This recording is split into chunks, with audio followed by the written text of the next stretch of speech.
नमस्कार ITR India YouTube channel रे आपण मानकु स्वागत करुची मु प्रशांत अन्वेषा जहाँकि एक साप्ताहिक कार्यक्रम यह प्रत्येक गुरुवार दिन प्रसारित हेबो। अन्वेषा अंतर्गत आमे कोनोसी पुस्तक बा बही को पुनः उपस्थापन करिबु जहाँकि प्रिंट डिसेबल मानक पय उद्दिष्ट। तेबे आपण मानकु अनुरोध जदि आपण माने आम चैनल टी को सब्सक्राइब करना तेबे सब्सक्राइब कर दियंतु एवं लाइक करंतु शेयर करंतु। धन्यवाद।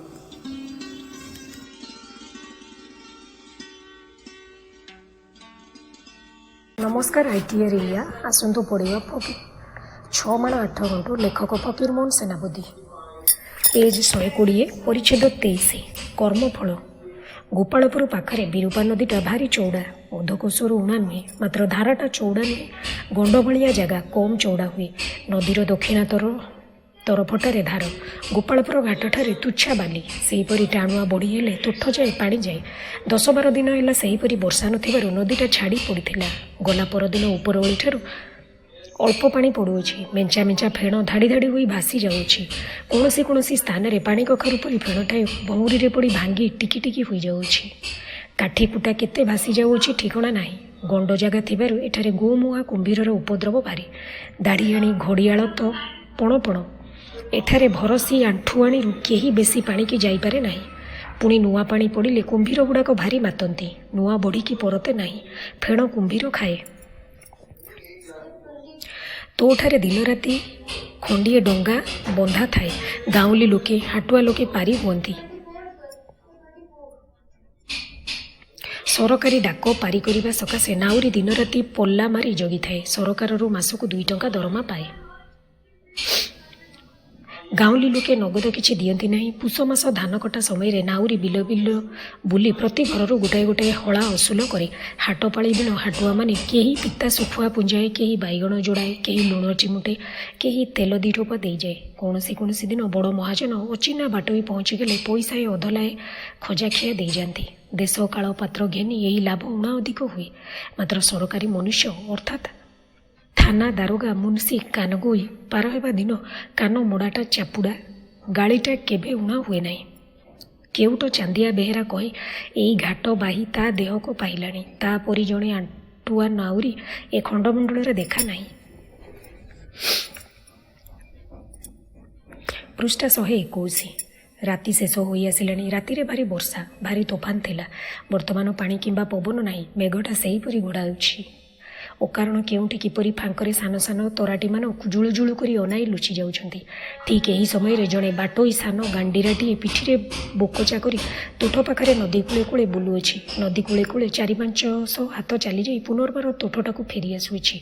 जना जाए पहरी नदी पारी हेबा लोकटार इच्छा हेले बळ खटु नाही। तोठटारे ठिया होई डाकिला ए नाउरी भाई, ए नाउरी भाई।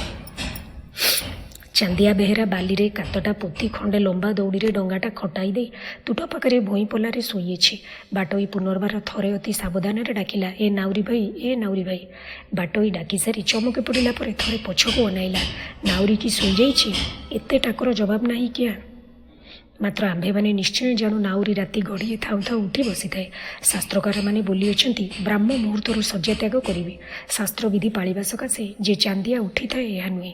दिने दिने राति पिछिला प्रहर रे डाक आसी पड़ी जाए। सेति सकाशे से जाग्रत थाए। आ गुटिए कथा संज बेले रातिटा जाक केते सोइबो। चांदिया पोला मध्यरे 2 आंठू ऊपर मुंड दे ठुंगा होई बसीछि। आगरे निया उन्नेई तुष निया को 2 हाथ बढ़ाई देइछि। बोध हुए से मन मध्य भावुची अबेଳରେ ए बाटोईटा किए। सरकारी लोक तो निश्चय नुह। ए लोकटा भाई भाई डाकुछि। सरकारी लोक होइतिले ता घर आड़ भाव लेखा करी डाकंता। जी हेउ डाकु थाउ राति पाहु देखिबे। पुनर्बार डाक ए नाउरी भाई आ बाहरिया बाहरिया जल खजाखिया देवी। चांदिया आउ संभाली पारिला नाही। खजाखिया ना शुणी 2-3 थर कासिला। खजाखिया शब्द किपरि गोटाए मनमोहन शक्ति अछि। नाउरी तो नाउरी खजाखिया शब्द शुणिले केड़े केड़े लोक माने कासी पकांती।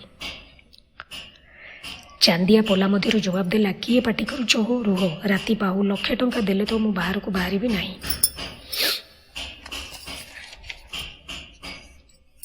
पृष्ठा 122 ବାଟୋଇ ଦେଖ ଭାଇ ନାଉରୀ, ମୋର କଟକରେ ମାମଲା ଅଛି, ଚଞ୍ଚଳ ଯିବି, ନେ 5 ଟଙ୍କା ନେ।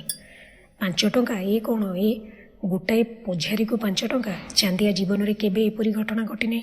ଏକାବେଳକେ 5 ଟଙ୍କା ତା ହାତରେ ପଡ଼ିଛି କି ନାହିଁ ସେ ବିଷୟରେ ଆମ୍ଭମାନଙ୍କର ଘୋର ସନ୍ଦେହ ଅଛି। ସେ ପୂର୍ବ ମୁହୂର୍ତ୍ତରେ ପ୍ରତିଜ୍ଞା କରିଥିଲା 1,00,000 ଟଙ୍କା ପାଇଲେ ମଧ୍ୟ ବାହାରନ୍ତା ନାହିଁ। 1,00,000 ରୁ 5 ଫେଡ଼ିଦେଲେ ବାକି କେତେ ଉଣା ହେଲା, ଏକଥା ଆଲୋଚନା କରିବା ବୋଧହୁଏ ଅନାବଶ୍ୟକ ବୋଧ କଲା। ଏଣେ ଡର, ବାଟୋଇଟା ଯେବେ ବାହୁଡ଼ିଯାଏ ଅବା ରାତି ପାହିଲେ ପଇସାଟାଏ ନୋହିଲେ ଯୋଡ଼ାଏ। ଚାନ୍ଦିଆ ପଲା ଭିତରେ ଡାକ ଦେଲା, ରହ ତେବେ ରହ, ମୁଁ ଯାଏ। ନିଆଁ ଉପରେ ଫୁଙ୍କି ଫୁଙ୍କି କାହାଳି ଲଗାଇ ହାତରେ ଆହୁଲାଟାଏ ଧରି ପଲାରୁ ବାହାରି ପଡ଼ିଲା। ପିନ୍ଧିଲା ଲୁଗାପଟା ଅଣ୍ଟାରେ ଭିଡ଼ି ଦେଇ ମୁଣ୍ଡରେ ଗାମୁଛାଟାଏ ଗୁଡ଼ାଇ ଟୋପରଟା ଥୋଇଦେଲା। ବାଟୋଇକୁ କହିଲା, ଆଣ ଆଣ, କ'ଣ ଦେଉଛ ଦିଅ। ତୁମ୍ଭେ ବୋଲି ମୁଁ ବସାରୁ ବାହାରିଲି, ଆଉ କେହି ହୋଇଥିଲେ ମୁଁ କି ଉଠିଥାନ୍ତି।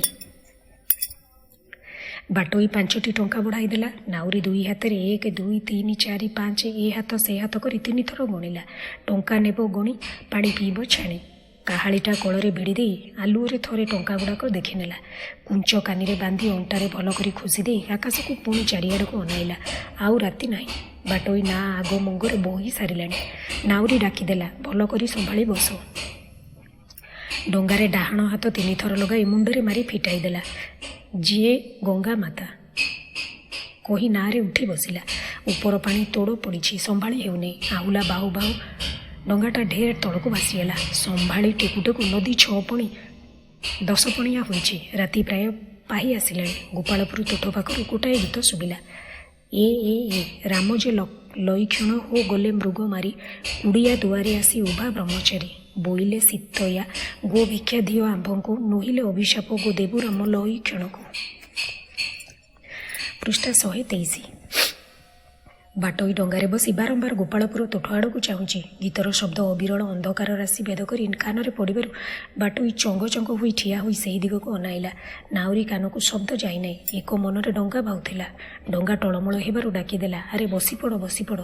ବାଟୋଇର ଭାବ ଦେଖି ନାଉରୀ ମଧ୍ୟ ତୋଠ ଆଡ଼କୁ ଚାହିଁ କହିଲା, ଓହୋ ଟପାଟା ବାହାବୁଡ଼ିଲା ଯେ। ଏହା କହି ଡଙ୍ଗା ମଙ୍ଗ ଫେରାଇ ଦେଲା। ବାଟୋଇ ବ୍ୟାକୁଳ ହୋଇ କହିଲା, ଏ ନାଉରୀ ଭାଇ, ଡଙ୍ଗା ଫେରାନା, ମୋତେ ଆଗ ପାରି କରିଦେ। ନାଉରୀ କହିଲା, ମଲା ଯା ସରକାରୀ କଥା, ମୁଁ କ'ଣ ଜେଲ୍ ଯିବି। ରାତ୍ର ଶେଷ, ଅଳ୍ପ ଆଲୁଅ ପଡ଼ିଲାଣି। ନାଉରୀ ଦେଖିଲା ବାଟୋଇର ସର୍ବାଙ୍ଗ ରକ୍ତମୟ। ଲୁଗାରେ ରକ୍ତ, ହାତରେ ରକ୍ତ, ବୋକଚାରେ ରକ୍ତ, ଦୋଳରେ ଫଗୁ ଖେଳିଲା ପରି ଲାଲ ଟହଟହ ଦିଶୁଅଛି। ନାଉରୀ ଚମକି ପଡ଼ି କହିଲା, କ'ଣ ହେ, ରକ୍ତ କାହୁଁ ଆଇଲା? ତୁମେ କ'ଣ କାହାକୁ ମାରିଛ? ବାଟୋଇ ଚଞ୍ଚଳ ଗଣ୍ଠିରାଟି ଧରି ନାଉରୀ ହାଁ ହାଁ କହୁ କହୁ ନଦୀକୁ ଡେଇଁ ପଡ଼ିଲା। 15-20 ହାତ ପହଁରି ଯାଉ ଯାଉ କାହୁଁ ଗୋଟାଏ ଗୋମୁହାଁ କୁମ୍ଭୀର ଆସି ଟପ୍ କରି ଧରି ପକାଇଲା। ଗଣ୍ଠିରାଟି ଅଳ୍ପ ଦୂର ଭାସିଯାଇ ବୁଡ଼ିଗଲା। ଚାନ୍ଦିଆ ଚାହିଁଥାଏ, ଏ ଲୋକଟା କିଏ, କେଉଁଠାରୁ ଅଇଲା, କାହିଁ ଯାଉଥିଲା। ବୁଝିବା ହେଲେ ପାଠକ ସାବ ଅବଧାନ। ଆମ୍ଭେମାନେ ହେଲୁ ଗ୍ରନ୍ଥକାର, ସୁତରାଂ ସର୍ବଜ୍ଞ।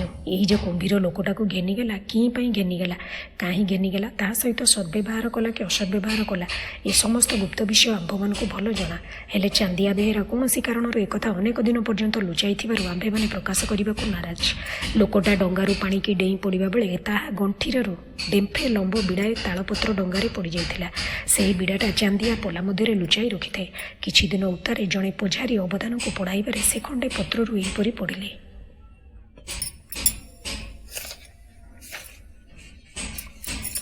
ପୃଷ୍ଠା 124। ଶ୍ରୀ ଶ୍ରୀ ମୁକୁନ୍ଦଦେବଙ୍କ 7 ଅଙ୍କ କୁମ୍ଭ ମାସ କୃଷ୍ଣପକ୍ଷ 2ୟ ଦିନ ବେଳ 2 ସମୟରେ ଗୋବିନ୍ଦପୁର ଜମିଦାର ରାମଚନ୍ଦ୍ର ମଙ୍ଗରାଜ ମହାଜନଙ୍କ ସୁସାକ୍ଷାତକୁ ଏହି ଗ୍ରାମର ରହିବା ଲୋକ ତେଲିପୁଅ ସାହୁର ଦେଲି ଗୁଜା। ଏ ନିମନ୍ତେ ଗୁଜା ଲେଖିଦେଲି କି, ମୋ ପୁଅ ଭୀମା ବିଭାଘରକୁ ଆପଣଙ୍କଠାରୁ 10 ଟଙ୍କା କରଜ ନେଲି। ଆସନ୍ତା ଧନୁ ମାସରେ ମୋ ଖଳା ଉପରୁ ଆପଣଙ୍କ ଖମାର ଗଉଣୀରେ ଦାଣ୍ଡ ଭାଉ ପ୍ରମାଣେ ଧାନ ମାପି ନେଇ ତହିଁ କଳନ୍ତରକୁ ଅଧା କି ମୂଳ ନୌତିକେ 8 ବିଶ୍ଵା ପରିମାଣରେ ମାପି ନେବେ।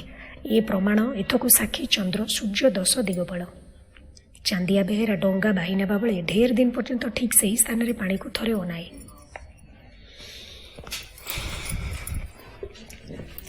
ପରିଚ୍ଛେଦ 24। ଖୁଣି ତଦାରଖି। ବେଳ ଅନୁମାନରେ ପହରେ କି 6 ଘଡ଼ି। ଆଜି ବର୍ଷା ନାହିଁ। ଗୋପୀ ସାହୁ ଦୋକାନୀ ଚିରା ଗଣ୍ଠିଳ କଳା କନା ପରି ଗାମୁଛା ଖଣ୍ଡି ଏ ମୁଣ୍ଡରେ ପକାଇ ଦୋକାନ ଟୋକେଇ କାନ୍ଧରେ ହାତରେ କଞ୍ଚିଟା ଧରି ଦୋକାନକୁ ଆସିଲା। ଦୋକାନ ଫିଟାଇ ମେଲା ଘରକୁ ଅନାଇ ଦେଲା। ଯାହା ଦେଖିଲା ସେଥିରେ ତାକୁ ପ୍ରାୟ ଝାମ ମାରିଗଲାଣି। କାଠଟି ପରି ଛିଡ଼ା ହୋଇଛି। ପାଟିରେ କଥା ନାହିଁ, କେବେ ଦେଖା ନାହିଁ, କେବେ ଶୁଣା ନାହିଁ। ଗୋଟିଏ ସ୍ତ୍ରୀ ଲୋକ ଚାଳକୁ ଚାହିଁ ମରିପଡ଼ିଛି। ଘର ସାରା ରକ୍ତମୟ। ଖଲିପତ୍ରରେ ରକ୍ତ, ଚୁଲି ମୁହଁରେ ରକ୍ତ, ଭାତ ହାଣ୍ଡିରେ ରକ୍ତ, ପିଚକାରି ମାରି କାନ୍ଥ ବାଡ଼ରେ ଝୋଟି ଦେଲା ପରି ହୋଇଯାଇଛି। ଗୋପୀ ଧାଇଁ ଯାଇ ଗାଁରେ କହିଲା। ଗାଁ ଲୋକେ ଦେଖିବାକୁ ଧାଇଁଲେ। ଗାଁ ଛାଟିଆ ସନ୍ତିଆ ଜେନା ଫାଣ୍ଡିକୁ ଏତଲା ଦେବାକୁ ଧାଇଁଲା। ମକ୍ରାମପୁରରେ ବାଲାଗସ୍ତି ଫାଣ୍ଡି, ଗୋପାଳପୁରକୁ 1.5 କୋଶ ଦୂର। ବେଳ 3 ପ୍ରହର ସମୟରେ ବାଲାଗସ୍ତି ଜମାଦାର ଶେଖ ତୋରାବଲ୍ଲୀ ବରକନ୍ଦାଜ ପିତୁ ଖାଁ ଘଟଣା ସ୍ଥାନରେ ଆସି ଉପସ୍ଥିତ ହେଲେ। ଶେଖ ତୋରାବଲ୍ଲୀ ଜଣେ ରବେୟା ହାକିମ। ଆଖପାଖ ଚାରିକୋଶରେ ତାଙ୍କ ନାମ ଶୁଣିଲେ ଲୋକେ ଥରନ୍ତି। ଗର୍ଭିଣୀ ଗାଈ ବାଟ ଛାଡ଼ିଦିଏ। ଜମାଦାର ସାହେବ ସରଜମିନରେ ଉପସ୍ଥିତ ହୋଇ ଦାଢ଼ି ଆଉ ନାକ ଘୋଡ଼ାଇ ଲାସ୍ ମାଇନା କରିବାକୁ ଗଲେ। ଲାସ୍ ଗୋଟିଏ ସ୍ତ୍ରୀ ଲୋକ, ପାଟ ଶାଢ଼ୀ ଖଣ୍ଡେ ପିନ୍ଧିଛି। ହାତରେ ବେକରେ ରୂପା ଓ ସୁନାର କେତେ ଖଣ୍ଡ ଅଳଙ୍କାର। ଜଭେ କଲା ପରି ତାର ବେକଟା ପାଖରେ ଖଣ୍ଡେ ରକ୍ତବଳା ଖୁର ପଡ଼ିଅଛି। ଲାସ୍ଟା କିଛି ପଚି ଉଠିଲାଣି। ମହୁ ବସାରେ ମାଛି ବସିଲା ପରି କାହାଣ କାହାଣ ମାଛି କଟା ଜାଗାରେ ବସିଅଛନ୍ତି ଏବଂ ଘର ସାରା ଭଣ ଭଣ ହୋଇ ଉଡ଼ୁଛନ୍ତି। ପୃଷ୍ଠା 125। ଲାସ୍ଟା 4 ଆଙ୍ଗୁଳି ଜିଭ କାଢ଼ି ପକାଇ କାମୁଡ଼ି ଦାନ୍ତ ନିସିଡ଼ି ଦେଇଅଛି। ଚାଳକୁ ତରାଟି ଚାହିଁଅଛି। ବାଳ ମୁକୁଳା ରକ୍ତରେ ଲଟପଟ। 2 ପାଖରେ 4 ଆଙ୍ଗୁଳ ବହଳରେ ରକ୍ତ ପଚି କାଳିଆ ପଡ଼ିଗଲାଣି। ସେଥିରୁ ଗୋଟାଏ ଓଳିଆ ପରି ଫୁଲିଗଲାଣି। ଦେଖାଗଲା କୌଣସି ଲୋକ ତାହାର ବାଳ ଗୋଟାଏ ହାତରେ ଧରି ମୁହଁ ଗୋଟାଏ ଗୋଡ଼ରେ ମାଡ଼ି ବସି ଖୁରରେ ତା ବେକ କାଟିଅଛି। କଟା ବେଳେ ସ୍ତ୍ରୀ ଲୋକଟା ଗୋଡ଼ ବାଡ଼େଇ ଦେବାରୁ ଘର ଖୋଳି ହୋଇଯାଇଛି। ଦୁର୍ଗନ୍ଧ ଓ ଭୟଙ୍କର ମୂର୍ତ୍ତି ଯୋଗୁଁ ଜମାଦାର ବେଶୀ ବେଳ ଯାଇ ରହିପାରିଲେ ନାହିଁ। ବାହାରକୁ ବାହାରି ଆସି ଆପଣା ଛାନ ଜ୍ଞାନ ବଳରେ ଠିକ୍ କଲେ ଏ ମକଦ୍ଦମା ଖୁଣି, ଲେକିନ ଡକାଇତି ନୁହେଁ। ଆଗେ ତ ଡକାଇତି ହୋଇଥିଲେ ଲାସ୍ ଦେହର ଅଳଙ୍କାର ଥାନ୍ତା ନାହିଁ। ଜମାଦାରଙ୍କ ହୁକୁମରେ 2 ଜଣ ହାଡ଼ି ଲାସ୍ ଗୋଡ଼ରେ ଦଉଡ଼ି ଲଗାଇ ଘୋଷାରି ଘୋଷାରି ଆଣି ନଈ ଅତଡ଼ାରେ ପକାଇଲେ। ଘୋଷାରି ଆଣିବା ବେଳେ ତାହାର ପାଟ ଶାଢ଼ୀ ଖଣ୍ଡକ ଲଙ୍ଗଳା କରି କାଢ଼ି ନେବାରୁ ଲାସ୍ଟା ଆହୁରି ଭୟଙ୍କର ଦିଶିଲା। ସରକାରକୁ ଭେଜିବା ସକାଶେ ଲାସ୍ ଦେହରୁ ଅଳଙ୍କାର ସବୁ ବାହାର କରାଇ ଜମାଦାର ଥଳିରେ ରଖିଲେ। କେବଳ ଗୋଡ଼ରେ କଂସା ପାହୁଡ଼ ନ ବାହାରିବାରୁ ମେହେନ୍ତରମାନେ ଲାସ୍ର 2 ଗୋଡ଼ ଗୋଛି କୁରାଢ଼ିରେ ହାଣି ପାହୁଡ଼ ବାହାର କରି ଘେନି ଗଲେ। ତହିଁ ଆରଦିନ ପ୍ରାତଃକାଳରୁ ମକଦ୍ଦମା ତଦାରଖ ଆରମ୍ଭ ହେଲା। ଆଖପାଖ 5 ଖଣ୍ଡ ଗ୍ରାମରୁ ବରକନ୍ଦାଜ ଏବଂ ଚୌକିଦାରମାନେ ଯାଇ ଆସାମୀ ଗ୍ରେପ୍ତାର କରି ଆଣିଲେ। ଜମାଦାର ସାହେବ ବରଗଛ ମୂଳରେ ବସି ମକଦ୍ଦମା ତଦାରଖ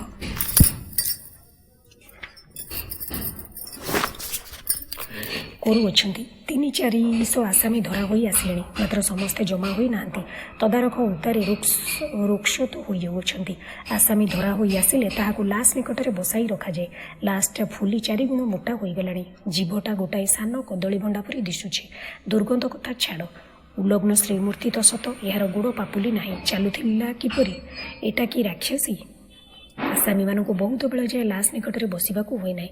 ଦୁର୍ଗନ୍ଧ ଏବଂ ତ୍ରାସରେ ଶୀଘ୍ର ଜମାଦାରଙ୍କ ନିକଟରେ ହାଜର ହୋଇଯିବାକୁ ହେଉଅଛି। ବରଗଛ ମୂଳରେ ଜମାଦାରଙ୍କ କଚେରୀ। ପୃଷ୍ଠା 126। ନଦୀ ବାଲିରେ 10-15 ଗଣ୍ଡା ଶାଗୁଣା ଏକ ଧ୍ୟାନରେ ଅନାଇ ବସିଅଛନ୍ତି। କେତେଟା ଉଡ଼ି ଆସୁଛନ୍ତି। 10-15 ଗୋଟା ବିଲୁଆ କୁକୁର ଜମା ହୋଇଗଲେଣି। 4-6ଟା କୁକୁର ଗୋଟାଏ ଗୋଡ଼ର ପାପୁଲି ସକାଶେ କାମୁଡ଼ା କାମୁଡ଼ି ଲଗାଇଅଛନ୍ତି। କିଛି ଦୂରରେ ଆଉ ଗୋଟାଏ ଗୋଡ଼ ପାପୁଲିକୁ 7ଟା ଶାଗୁଣା ଝିଙ୍କା ଝିଙ୍କି କରୁଥିଲେ। ଗୋଟାଏ ବିଲୁଆ ଆସି ସେମାନଙ୍କ ନିକଟରୁ ଛଡ଼ାଇ ଘେନିଗଲା। ଶାଗୁଣାଗୁଡ଼ିକ ଅଳ୍ପ ବଞ୍ଚିଯାଇ ଡେଣା ମେଲାଇ ବସିଅଛନ୍ତି। 4 ଜଣ ହାଡ଼ି ନାକରେ ଲୁଗା ବାନ୍ଧି ଠେଙ୍ଗା କାନ୍ଧରେ ପକାଇ କୁକୁର ଶାଗୁଣା ଘଉଡ଼ାଉଛନ୍ତି। ଜମାଦାର ଅନେକ ଲୋକଙ୍କ ଇଜାହାର କଲମ ବନ୍ଦ କରି ପକାଇଲେଣି। ଦୋକାନୀ ଗୋପୀ ସାହୁ ବୁଢ଼ା ଇଜାହାର ଦେଲା। ଆଜ୍ଞା, ମୋହର 3 କାଳ ଗଲାଣି। କାଳେ ଅଛି। ମୁଁ କି ଏ ବୟସରେ ମିଛ କହିବି? ଆଜି ଏକାଦଶୀ। ଦାନ୍ତରେ ତୀରଣ ଦେଇନାହିଁ। ଏହି ବିଷ୍ଣୁ ବୃକ୍ଷ ମୂଳରେ ସତ୍ୟ କହୁଛି, ମୁଁ ଏ ମାମଲା କଥା କିଛି ଜାଣିନାହିଁ। 6 ମାସ ହେଲା ଘରେ ବାଦିକି ପଡ଼ିଛି। ଦୋକାନକୁ ଆସିନାହିଁ। ନାଉରୀ ଚାନ୍ଦିଆ ବେହେରା ଇଜାହାର ଦେଲା। ବର୍ଷା ଆଉ ତୋଫାନ ହେବାରୁ କେହି ନଈ ପାରି ହେଉନାହାନ୍ତି। 4 ଦିନ ହେଲା ନଈକୂଳକୁ ଆସିନାହିଁ। ଏହିପରି ଗ୍ରାମର ଅନ୍ୟ ଏକ ଲୋକଙ୍କଠାରୁ ଇଜାହାର ନିଆଗଲା। ବେଳ ବୁଡ଼ି ଆସିଲାଣି। ଗ୍ରାମରେ ଆଉ କେହି ଲୋକ ନାହାନ୍ତି। ସମସ୍ତଙ୍କଠାରୁ ତଦାରଖ ସରିଲାଣି। ମକଦ୍ଦମା କାଲି ପର୍ଯ୍ୟନ୍ତ ରଖାଯିବ କି ଆଜିରେ ଖତମ କରାଯିବ? ଜମାଦାର ବରକନ୍ଦାଜ 2 ଜଣ ବସି ବିଚାର କରୁଅଛନ୍ତି। ଏହି ସମୟରେ ଗଛ ଡାଳରୁ ଗୋଟାଏ ଶଙ୍ଖଚିଲ ପୋଖରୀ ପାଣି କରି କରିଦେବାରୁ ଜମାଦାରଙ୍କ ଦାଢ଼ିର ଅଧା ଅଧି ଧଳା ହୋଇଗଲା। ତୋବା ତୋବା କହି ଜମାଦାର ଉଠି ପଡ଼ିଲେ। ଚିଲମାନଙ୍କୁ ଅନାଇ କମ୍ବକତ, ବେକୁବ, ହାରାମଜାଦା ବୋଲି କ୍ରୋଧରେ ଗାଳି ଦେବାକୁ ଲାଗିଲେ। ଚୌକିଦାରମାନେ ମଧ୍ୟ ଗାଳି ଦେଇ ଚିଲମାନଙ୍କୁ ଟେକା ମାରିବାକୁ ଲାଗିଲେ।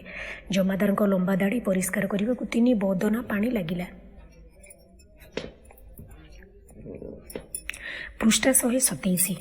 ଜମାଦାର ମାମଲା ଖତମ କରିବାକୁ ବସି ଲୋକମାନଙ୍କୁ କହିଲେ, ଦେଖ, ଏହି ଲୋକ କିଏ ଜଣାନାହିଁ, ବୋଧହୁଏ ଯାତ୍ରୀ। ଏହାକୁ କେହି ଖୁଣ କରିନାହିଁ। ଏ ସାପ କାଟି। ଗୋପୀ ସାହୁ ଦୋକାନୀ ଆଗକୁ ଆସି ସାକ୍ଷ୍ୟ ଦେଲା, ଧର୍ମାବତାର, ଏଠାରେ ସାପର ଭାରି ଉପଦ୍ରବ। ନଈ ବଡ଼ିରେ କାହୁଁ ଭାସି ଆସି ହଜାର ହଜାର ସାପ ଏଠି ଅଛନ୍ତି। ସାପ ଭୟରେ ଗ୍ରାମ ଭାଙ୍ଗିଗଲା। ମୁଁ କାଲି ଦୋକାନକୁ ଆସିଥିଲି, ଗୋଟାଏ ଲମ୍ବ କୋଳଥିଆ ନାଗ ବୁଲୁଥିଲା। ମୁଁ ଭୟରେ ପଳାଇଲି।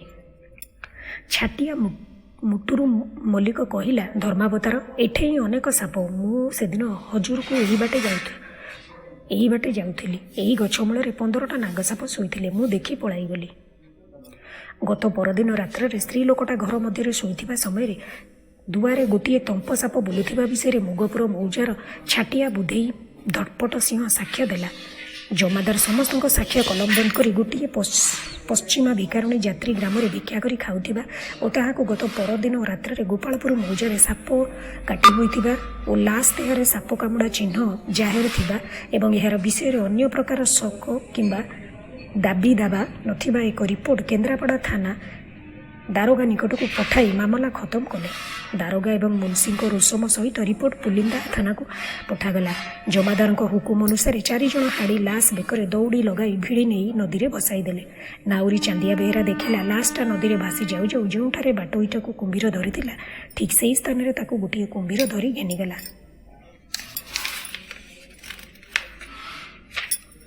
ପୃଷ୍ଠା 128। ଜମାଦାର ଡଙ୍ଗା ପାର ହେଇ ହଉ ବରକନ୍ଦାଜକୁ କହିଲେ, ଦେଖ, ଏଡ଼େ ମାମଲାଟାରେ 200 ମଧ୍ୟ ପୁରା ହେଲା ନାହିଁ। ବରକନ୍ଦାଜ କହିଲା, ଖୁଦା ମାଲିକ, ଜୋ ହୁକୁମ ହୁଆ। ଗୋପିଆ ସାହୁ ସେହିଦିନଠାରୁ ଆଉ ଦୋକାନକୁ ଯାଇନାହିଁ। କାର୍ତ୍ତିକ 3 ଦିନିଆ ଲଗାଣରେ ଘର ପଡ଼ିଗଲା। ସେ ବାଟଟା ମଧ୍ୟ ପଡ଼ିଗଲା। ଚାନ୍ଦିଆ ବେହେରା ଅଧିକରୁ ସେ ତଲାକୁ ହରିପୁର ପାଖରେ ନାଁ ପକାଇଲାଣି। ରାତି ତ ରାତି, ଦିନରେ ମଧ୍ୟ ଭୟରେ ସେଠାକୁ କେହି ଯାଆନ୍ତିନି। ସେହି ବରଗଛରେ ଗୋଟାଏ ବଡ଼ ପେତୁଣୀ ବସି ଡାଳ ଦୋହଲାଏ। ମଧ୍ୟ ସେହି ପେତୁଣୀଟା ଖରାବେଳେ ନଦୀ ବାଲି ଉଡ଼ାଇ ଖେଳୁଥିବାର ଅନେକ ଲୋକ ଦେଖିଲେଣି। ଗୋପାଳପୁର ତୁଠର ଆଉ ନାମ ନାହିଁ। ଲୋକେ କହନ୍ତି ପେତୁଣୀ ପଦା।